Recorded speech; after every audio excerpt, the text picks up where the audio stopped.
સામાજિક વિજ્ઞાન પ્રકરણ 2 આદિમાનવથી સ્થાયી જીવનની સફર। વિદ્યાર્થી મિત્રો,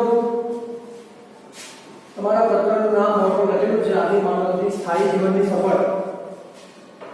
માની લો કે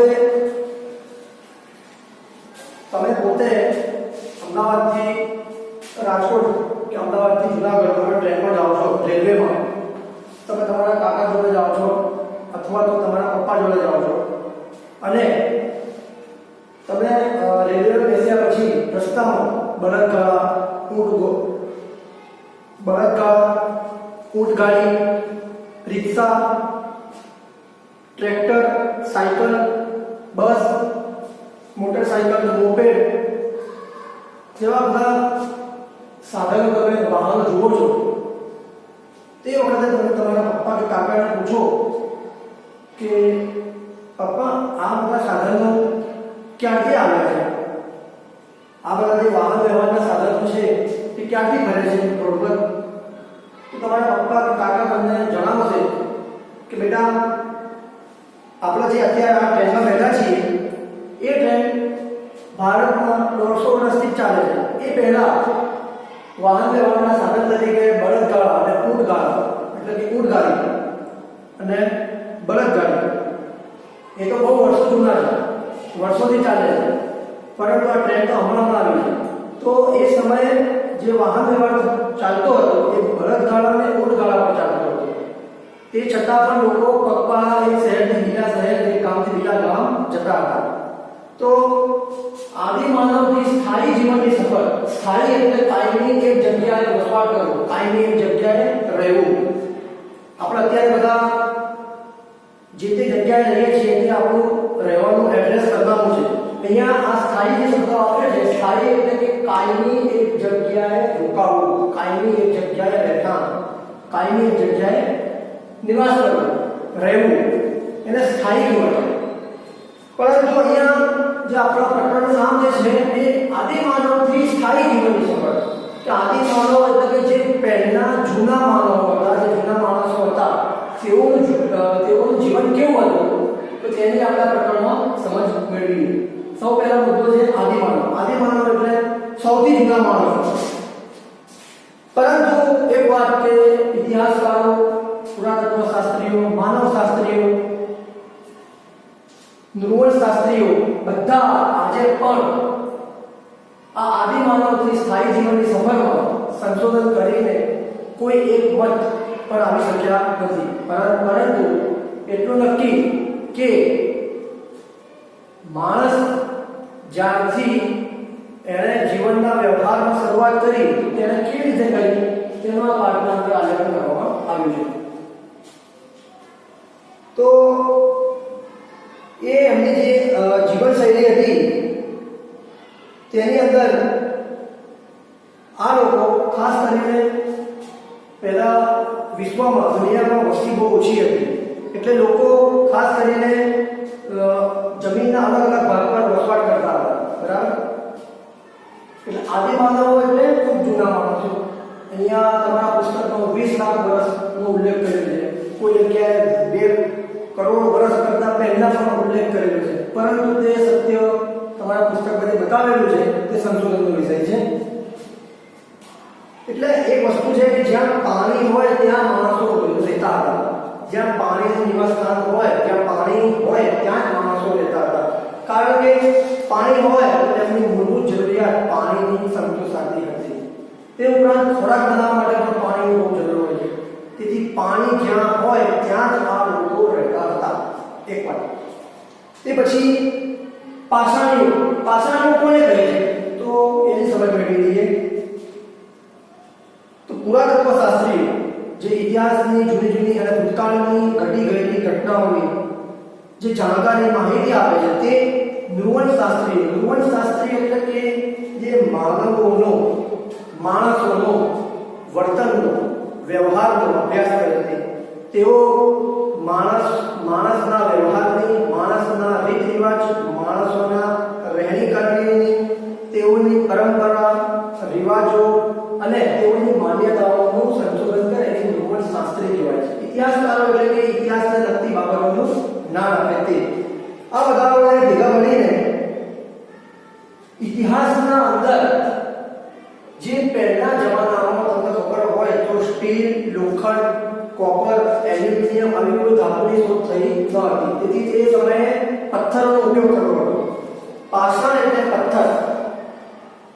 ગુજરાતીના અંદર પથ્થરને આ ઇતિહાસની ભાષામાં પાષાણ કહે છે.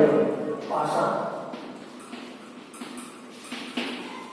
આપણે ગુજરાતીમાં કહીએ છીએ પથ્થર, એનો ઇતિહાસના અંદર પાષાણ તરીકે ઓળખવામાં આવે છે. પથ્થરના ઓજારો, પથ્થરના જે કઈ ભાગો હોય તેનો એ તેઓ ઉપયોગ કરતા હતા. એટલે કે પથ્થરના ઓજારોનો, હથિયારોનો એ સમયે ઉપયોગ થતો હતો. અને એ જે નવી પથ્થરના દ્વારા જે સંશોધાયેલી વ્યવસ્થા છે એને એ સમયમાં પાષાણ યુગ તરીકે ઓળખવામાં આવે છે. પાષાણ યુગ એટલે કે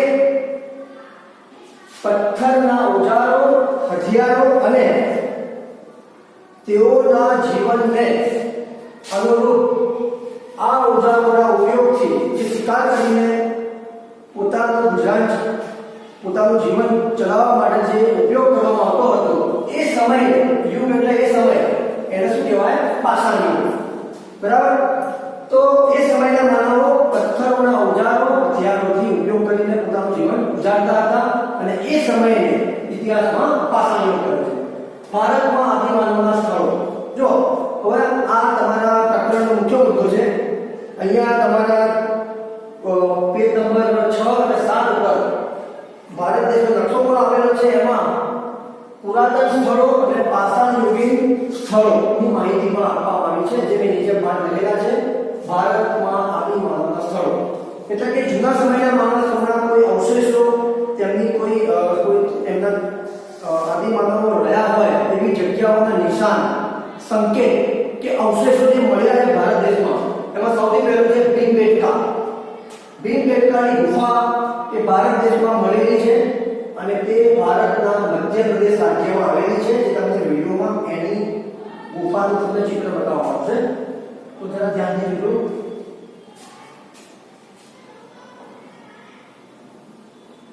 વિદ્યાર્થી મિત્રો, તમે ભીમબેટકાની ગુફા જોઈ હશે. હવે આ જે ભીમબેટકાની જે ગુફા છે તે ભારતના અંદર આદિમાનવોના વસવાટ માટેનું ઉત્તમ સ્થળ માનવામાં આવે છે. આદિમાનવોના વસવાટ માટેનું ઉત્તમ સ્થળ ભારતમાં કયું છે? ભીમબેટકા. આ ભીમબેટકાની જે ગુફા છે તે ભારતમાં સૌથી પહેલી જૂનામાં જૂની મળેલી ગુફા છે. ત્યાર પછી બીજી એક વસ્તુ કે એ સમયે મધ્ય ભારત એટલે કે મધ્યપ્રદેશની જે આજુબાજુ વિસ્તાર છે, નર્મદા ખીણનો, એમાં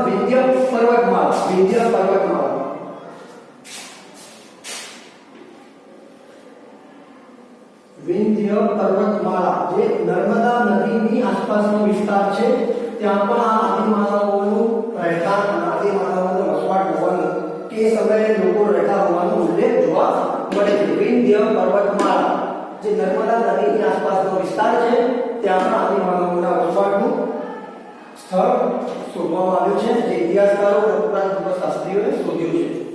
તે ઉપરાંત આ સમયે જે આ ભીમબેટકાની જે ગુફા છે તેની અંદર આદિમાનવોએ દોરેલા પક્ષીઓ, હરણ, વિવિધ જાતના પક્ષીઓ, હરણ અને લાકડાના ભાલા, વૃક્ષો અને માનવોના લગભગ 500 જેટલા ચિત્રો આ ભીમબેટકાની ગુફામાં દોરેલા જોવા મળે છે.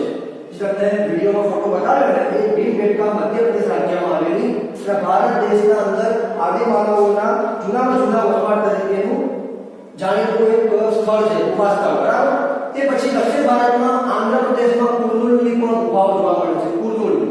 બરાબર. તે સમયે આ કુર્નુલની ગુફામાંથી અગ્નિની જે રાખ નીકળે, તમે જે લાકડામાંથી જે તમે આગ સળગાવો અને પછી જે રાખોડી કલરની જે રાખ નીકળે લાકડાની, એ રાખ કહેવાય. એ રાખના જે અવશેષો મળ્યા છે એ કુર્નુલમાંથી મળ્યા છે. એટલે કે એ સમયે આગનો ઉપયોગ કરવામાં આવતો હતો. શા માટે ઉપયોગ કરવામાં આવતો હતો? આપણે જાણીએ છીએ કે ખોરાક રાંધવા માટે આજે પણ આગ વગર ખોરાક રાંધી શકાય નહીં. તે ઉપરાંત પ્રકાશ મેળવવા માટે અંધારામાં અત્યારે તો વીજળી છે બરાબર, તો લાઇટની વ્યવસ્થા છે, પણ જૂના સમયમાં લાઇટની વ્યવસ્થા નહોતી, ઇલેક્ટ્રિક સાધનો ન હતા, તો આગ સળગાવીને તે લોકો શું કરતા હતા, પ્રકાશ મેળવતા હતા. પછી શિયાળાની ઋતુમાં ખાસ કરીને ઠંડીથી બચવા માટે આગથી પણ એ લોકો પોતાના શરીરને રક્ષણ કરતા હતા. આ ઉપરાંત તે આદિમાનવો આજે કુંડની ગુફાઓના અંદર જે આગના અવશેષો મળ્યા છે એ અગ્નિની શોધને સાબિત કરે છે. તે પછી ભારત દેશના અંદર જે જૂનામાં જૂનું જે સ્થળ મળી આવ્યું છે, જે અત્યારે હાલ પાકિસ્તાનમાં છે, મેહરગઢ છે. મેહરગઢના અંદર ખાસ કરીને માનવ વસાહત એટલે કે માનવોના રહેવાની સોસાયટી છે. અત્યારે આપણે સોસાયટી કહીએ છીએ, એ સમયે માનવ વસાહત હતી. ત્યાં માનવોનું આખું ગ્રુપ રહેતું હતું, માનવોનું આખું જૂથ રહેતું હતું, અને ત્યાં એ લોકો વસવાટ કરતા હતા. ત્યાં મેહરગઢ પાકિસ્તાનમાં મળી આવ્યું છે. એ જ પ્રમાણે ગુજરાતના અંદર લાંગણજ છે, જે અહીંયા આપણાથી 80 કિલોમીટર દૂર છે, મહેસાણા જિલ્લામાં આવેલું છે. લાંગણજ આ ગામ છે, ત્યાં પણ આપણને આ હથિયારો, ઓજારો અને માનવ વસાહતના અવશેષો મળ્યા છે. તે જ પ્રમાણે મહારાષ્ટ્ર રાજ્યમાં આવેલું છે ઇનામ ગામ. આ ગામમાં પણ આપણને આદિમાનવના વસવાટના અવશેષો મળ્યા છે. વિદ્યાર્થી મિત્રો, તમે ત્રીજા મુદ્દામાં જે જોયું કે ભારતના આદિમાનવના સ્થળો, એ તમારા પુસ્તકના અંદર કંઈક તમે નંબર પણ આપેલા છે કોઠામાં. એની અંદર જે બીજા પણ સ્થળો જણાવેલા છે, જેમાં બુર્જ બોમ ગુફક્રોલ જે જમ્મુ કાશ્મીરમાં આવેલા છે, બુર્જ બોમ ગુફક્રોલ નામ થોડાક અટપટા છે, તમારે એનું વાંચન કરવું પડશે. આ ઉપરાંત બીજા જે સ્થળો છે તેમાં હોરંગી છે, ચિરાંદ છે, બિહાર રાજ્યમાં આવેલું ચિરાંદ. આ બધા જે સ્થળો છે ત્યાં શું મળ્યું છે, તો એવું કહેવામાં આવે છે કે મેહરગઢ જે પાકિસ્તાનમાં છે, તમારી પુસ્તકના અંદર આકૃતિ 2.4 પેજ નંબર 9 જે 2.4 આકૃતિ જે આપેલી છે પેજ નંબર 9 ની અંદર, એમાં જે મેહરગઢ નામનું જે તમને નકશાનો જે બતાવ્યું છે નગરનો ફોટો, તે સમયે તેમાંથી ઘઉં, જવ, ઘેટા, બકરા અને પથ્થરના ઓજારો, જો ઘઉં, જવ, ઘેટા, બકરા અને પથ્થરના ઓજારો, હથિયારો, એ આ મેહરગઢ નગરમાંથી મળી આવ્યા છે. બરાબર, એટલે કે પુરાતત્વ શાસ્ત્રીઓએ મેહરગઢ નામના નગરમાંથી ઘઉં, જવ, ઘેટા, બકરા અને પથ્થરના હથિયારો અને ઓજારોની શોધ કરી છે. ત્યાંથી આ વસ્તુઓ મળી આવી છે, ત્યાંથી આ અવશેષોના નમૂના મળી આવ્યા છે. તે ઉપરાંત કોલ્ડી હવા ઉત્તર પ્રદેશ રાજ્યમાં આવેલું છે. કોલ્ડી હવા, તેની અંદરથી ચોખા અને પ્રાણીઓના હાડકાં મળી આવ્યા છે. જો હવે પ્રાણીઓ જે એ સમય હતા એ પાલતુ પ્રાણીઓ હતા. કયા? ઘેટા, બકરા, બળદ. એ આ જે પ્રાણીઓ છે એમના હાડકાં મળી આવ્યા છે, જે ઉત્તર પ્રદેશ રાજ્યમાં છે. કોલ્ડી હવા નામનું નગર છે. તે પછીનું મહાગઢા ઉત્તર પ્રદેશના અંદર, એમાં પણ ચોખા, ઘેટા, બકરા અને પથ્થરના ઓજારોના અવશેષો મળી આવ્યા છે. પરંતુ ખાસ એક બીજી વાત કે મેહરગઢ અને ઇનામ ગામ આ બંને નગરમાંથી માનવ વસાહતના પણ અવશેષો મળ્યા છે. તે પછી બુર્જ બોમ અને ગુફરકાલ, જેમાંથી ઘઉં, મસૂર અને કૂતરા અને ખાડાવાળા મકાન, બરાબર, એટલે કે એ સમયે ખાડાવાળા મકાન, કૂતરા અને ઘઉં, મસૂર જે અત્યારે આપણે કઠોળમાં આવે છે, મસૂરની દાળ કે આખા મસૂર આવે છે, તેના પણ અવશેષો આ જમ્મુ કાશ્મીરના બે નગરોમાંથી મળ્યા છે. બુર્જ બોમ, ગુફરકાલ, આ બે નગરના નામ છે. આ રીતે અને ચિરાંદ બિહારમાં આવેલું છે, જેમાંથી ઓજારો, ભેંસ અને બળદ, કે એ સમયે આ જે કઈ પશુ મળ્યા છે ભેંસ અને બળદ, એ પશુપાલનની નો વ્યવસાય પણ સાથે સંકળાયેલા હતા એવું સાબિત થાય છે. એટલે ખેતીની સાથે પણ આ પ્રાણીઓને રાખતા હતા અને પશુપાલનનો તેઓ વ્યવસાય કરતા હતા. એટલે કે તેઓની એક મુખ્ય જરૂરિયાત છે. હવે તે પછીનો આગળનો મુદ્દો છે સ્થાયી જીવન. સ્થાયી એટલે કાયમી જગ્યાએ વસવાટ કરવો. આપણે તમે જોયું હશે કે આજથી હજારો વર્ષ પહેલા વાહન વ્યવહાર ન હતો, તેથી લોકો એક જગ્યાએ બીજી જગ્યાએ પગપાળા ચાલતા હતા. જેની જોડે પાલતુ પ્રાણીઓની વ્યવસ્થા હતી તેઓ બળદ કે ઊંટ ગાડી દ્વારા, બળદગાડા દ્વારા જગ્યાએથી બીજી જગ્યાએ જતા હતા। આ ઉપરાંત જેની જોડે કોઈ વ્યવસ્થા ન હતી, પાલતુ પ્રાણીઓ ન હતા, તેઓ પગપાળા ચાલતા હતા, મતલબ કે પગથી ચાલીને એક જગ્યાએથી બીજી જગ્યાએ જતા હતા। હવે આ લોકોને કાયમી એક જગ્યાએ વસવાટ કરવા માટે પહેલામાં પહેલી શાની જરૂર પડે? તો સ્થાયી જીવન જીવવા માટેની પહેલી જરૂરિયાત છે એમાં રહેઠાણ આવે। રહેઠાણ એટલે કે રહેવાની જગ્યા। જ્યાં રહેઠાણ હોય ત્યાં પછી બીજી વ્યવસ્થા કરવી પડે ભોજનની, બરાબર? અને આ મુખ્ય જરૂરિયાત છે, રહેઠાણ, મકાન, ભોજન એટલે કે રોટી અને પોશાક એટલે કપડાં, બરાબર? એટલે રોટી, કપડાં और મકાન આ સીધી સાદી વસ્તુ છે। એટલે કે એમના જીવનને એક ધારી ગતિ આપવા માટે, એક જગ્યાએ કાયમી નિવાસ કરવા માટે, એક જગ્યાએ શાંતિથી રહેવા માટેની મુખ્ય જરૂરિયાત જે છે તે ભોજન, રહેઠાણ અને પોશાક। હવે એને વિગતવાર જોઈએ એ પહેલા પ્રશ્ન છે, સ્થાયી જીવન માટેની જરૂરિયાત શા માટે ઊભી થઈ? સ્થાયી જીવન માટેની જરૂરિયાત શા માટે ઊભી થઈ? તો આપણા આ પ્રકરણનો મુખ્ય મુદ્દો છે, તેના ઉપર નજર કરી લઈએ। તો સૌથી પહેલા એવું કહે છે કે વાતાવરણ બદલાયું, પર્યાવરણ બદલાયું એટલે બધી જરૂરિયાત ઊભી થઈ, બરાબર? હવે દુનિયાના અનેક દેશોમાં, અનેક ક્ષેત્રોમાં, અનેક જગ્યાઓમાં જે અત્યારે તમે જુઓ છો ગરમી બહુ વધારે છે, બરાબર? એટલે કે તાપમાનમાં વધારો થાય છે, બરાબર? તો તાપમાનમાં પારો વધતા વનસ્પતિ અને ઘાસના ક્ષેત્રો ઊભા થયા, વનસ્પતિ અને ઘાસના ક્ષેત્રો, ઘાસના મેદાનો ઊભા થયા। તેથી તૃણાહારી જે પ્રાણીઓ છે, ઘેટા, બકરા, બળદ, ભેંસ, પાળા, આ બધા જે ઘાસ ખાનારા જે પ્રાણીઓ છે તેઓની વસ્તી વધવા લાગી। હવે આ લોકોની વસ્તી વધતા તેનો લાભ આ આદિમાનવોને મળ્યો। હવે આદિમાનવોને આ પ્રાણીઓનો લાભ મળ્યો એટલે એ આ પ્રાણીઓ જોડે રહેવા લાગ્યા, એટલે તેઓના વર્તનનો, રીતભાતનો તેમણે અભ્યાસ કર્યો, તેમણે અવલોકન કર્યું અને આ રીતે તેઓનો એટલે કે આદિમાનવોની માનસિક શક્તિ, માનસિક ક્ષમતા વિકાસ પામી। એટલે કે તેઓનો એટલે કે આદિમાનવોનો માનસિક વિકાસ થવા લાગ્યો।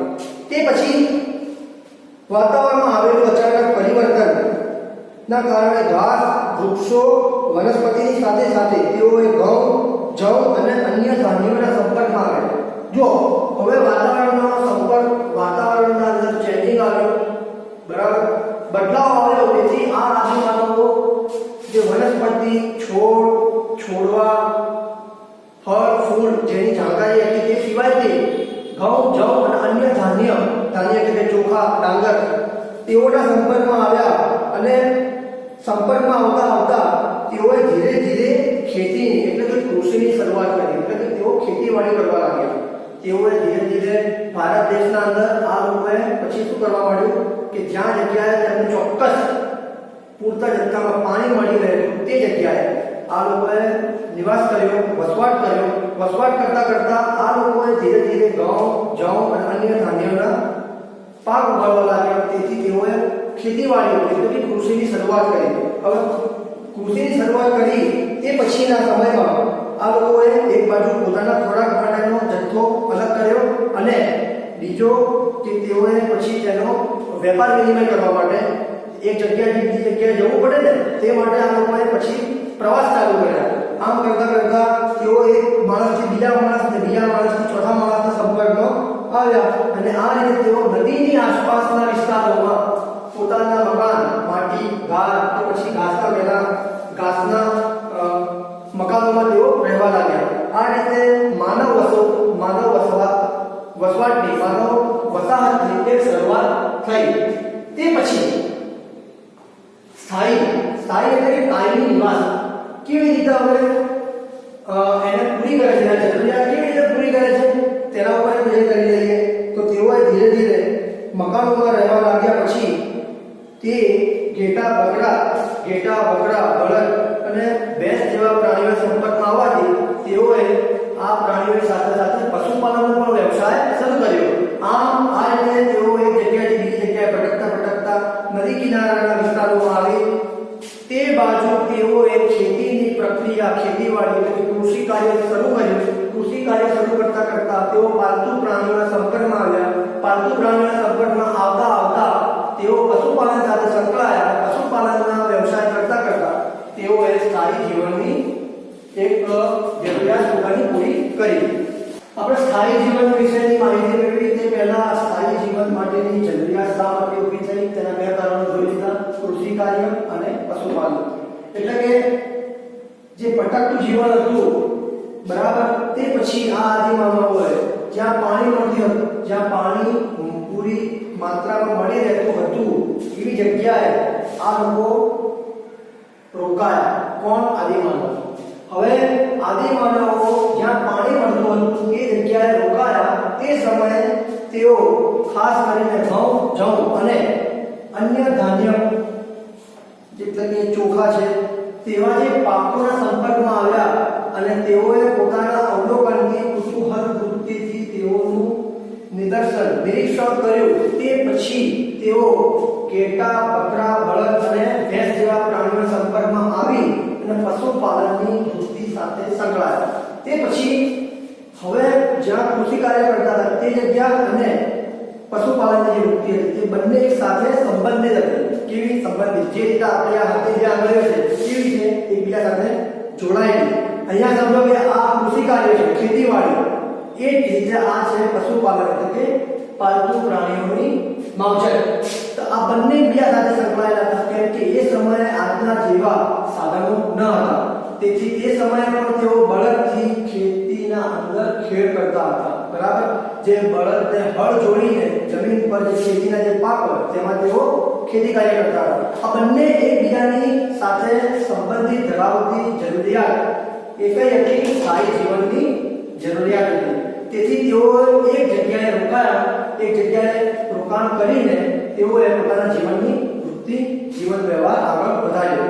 એટલે કે કૃષિ કાર્ય અને પશુપાલન વૃત્તિ આનું તાત્કાલિક કોઈ પરિણામ મળેલું ન હતું.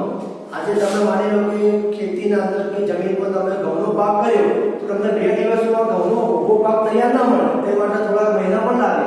તેથી આ લોકોને હવે ત્યાં શું કરવું પડ્યું? કાયમી રોકાણ કરવું પડ્યું, કાયમી નિવાસ સ્થાન કરવું પડ્યું.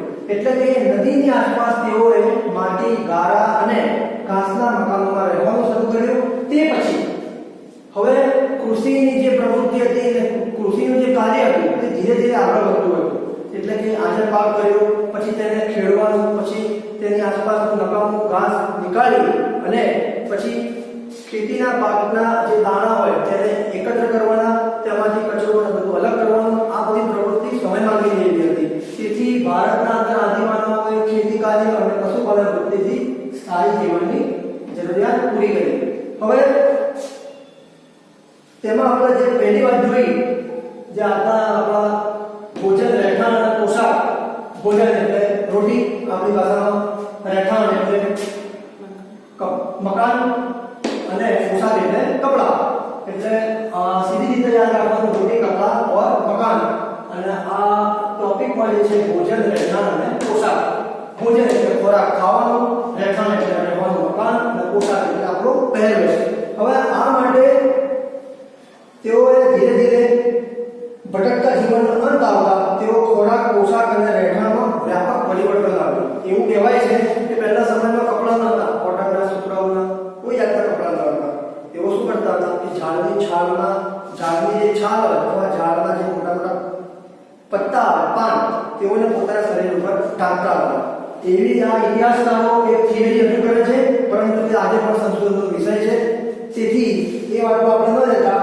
તેથી તેઓએ ઘઉં, જવ અને પશુઓ ઉપરાંત નદીની અંદરથી જે જળચર વસ્તુ મળી રહે જેવી કે માછલા, બરાબર, તો જે દરિયાઈ જે વૃત્તિ છે, માછલા છે, પછી બીજા નાના એવા મરઘી, મુર્ગા જેવા જે નાના પક્ષીઓ, પ્રાણીઓ મળી રહે, બકરા, તો એમાંથી જે એમનું જે માંસ મળે તે માંસ અને આ જે ખોરાકની જે જરૂરિયાત હતી તેઓની પણ પાણી એટલે કે નદીના આસપાસના વિસ્તારોમાં ખોરાકની જરૂરિયાત પૂરી થઈ.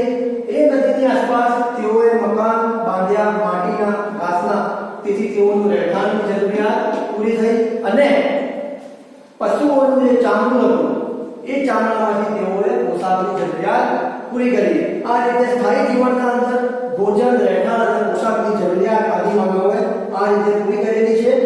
તે પછી તેઓએ જે સમય જતા જતા તેઓનો માનસિક વિકાસ થયો.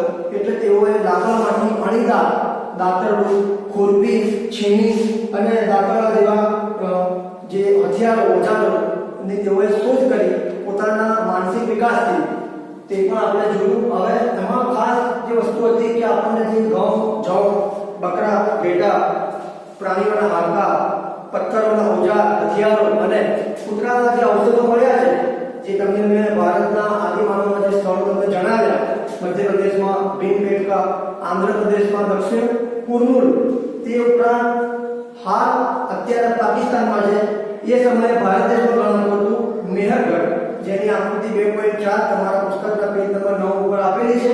ત્યાંથી પણ માનવ વસાહત, જે આજની આપણે સોસાયટી કહીએ, તેનું પણ આપણને સભ્યતાનું એક અવશેષ મળે છે. આ ઉપરાંત બીજા પણ જે શહેરો છે એ તમારા પુસ્તકમાં આપેલા છે, જેમાં બુર્જ ખુફ ક્રાલ, જે જમ્મુ કાશ્મીરના અંદર મળી આવ્યું છે, તેમાંથી પણ ઘઉં અને મસૂરના અવશેષો મળે છે. જો નામ અટકળું છે, બુર્જ ખુફ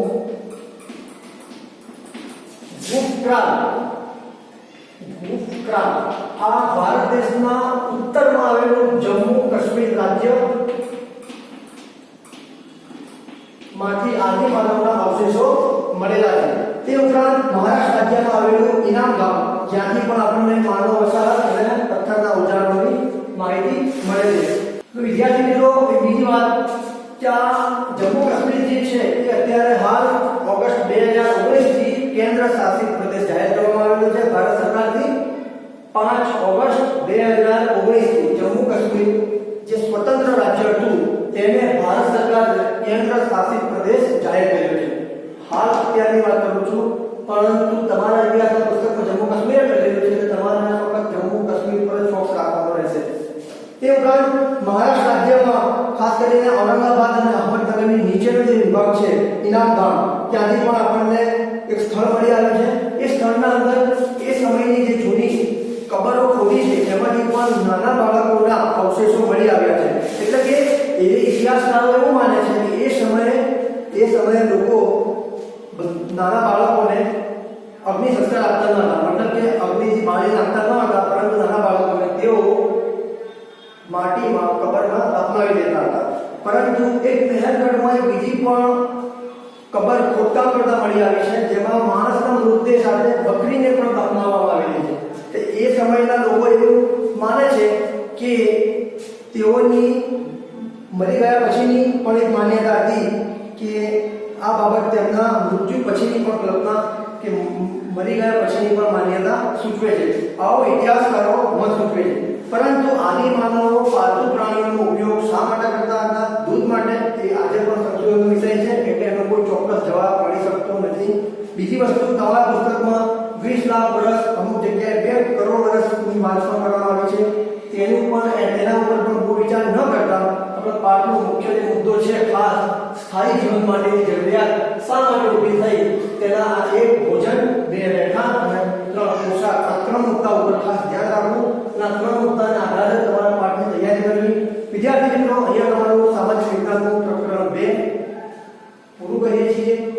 એમાં આવેલા આપણે જે જોઈ ગયા છીએ આદિમાનવ એટલે ખૂબ જૂના સમયના માનવો, ખૂબ જૂના એટલે ઘણા જ એવું કહીએ કે જ્યાંથી માણસ પેદા થયા તેથી લઈને આજ દિન સુધીનો જે સમય છે તે. પછી બીજો મુદ્દો જોયો આપણે પાષાણ યુગ. પાષાણ એટલે કે પથ્થરને ઇતિહાસકારો શું કહે છે? પાષાણ. એટલે કે એ સમયે જે માણસોએ હથિયારો શોધ્યા એ શા માટે શોધ્યા? પથ્થર માટે. કેમ? કે એ સમયે લોખંડ કે સ્ટીલ કેવી કોઈ બીજી ધાતુનો કોઈ અવશેષ, કોઈ પુરાવો મળ્યો નથી. તેથી પથ્થરમાંથી ઉપયોગ કરેલી છીણી, કાતરનો કે બીજા ઘણીવાર હથિયારોનો ઉપયોગ જોવા મળે છે. તે પછીનો બીજો મુદ્દો હતો કે ભારતમાં આદિ માનવના સ્થળોના અવશેષો, જેનું તમને વિડીયોમાં અમુક જગ્યાએ ફોટા બતાવવામાં આવશે, જેવા કે મધ્યપ્રદેશમાંથી મળી આવેલું છે ભીમબેટકા, જેનું તમે વિડીયોમાં ચિત્ર જોઈ શકશો. તે પછીનો દક્ષિણના અંદર એટલે કે દક્ષિણ ભારતમાં કુર્નૂલ, જ્યાં રાખના અવશેષો મળી આવ્યા છે, એનું પણ તમને વિડીયોમાં ચિત્ર બતાવવામાં આવશે. તે પછી ભીમબેટકામાં જે 500 થી પણ વધારે રંગોથી ચિત્રવામાં આવેલા જે ચિત્રો છે એનું પણ તમને ચિત્ર બતાવવામાં આવશે. આમ વિદ્યાર્થી મિત્રો, સૌથી પહેલા હવે આ પ્રકરણ આપણે પૂરું કરીએ છીએ. તેમાં જે આવતા જે મુદ્દાઓ છે તેમાં ખાસ મુખ્ય મુદ્દો સ્થાયી જીવન માટેની જરૂરિયાત શા માટે ઊભી થઈ? ખોરાક, રહેઠાણ અને પોશાકના કારણે. હવે વિદ્યાર્થી મિત્રો, તમારે આ પ્રકરણના કમસે કમ 2 વખત ધ્યાનથી તમારે વાંચી લેવું, ખૂબ ધ્યાનથી સમજી વિચારીને વાંચવું અને નીચે આપેલ સ્વાધ્યાયના પ્રશ્નોને ખૂબ મહાવરાથી સમજવા.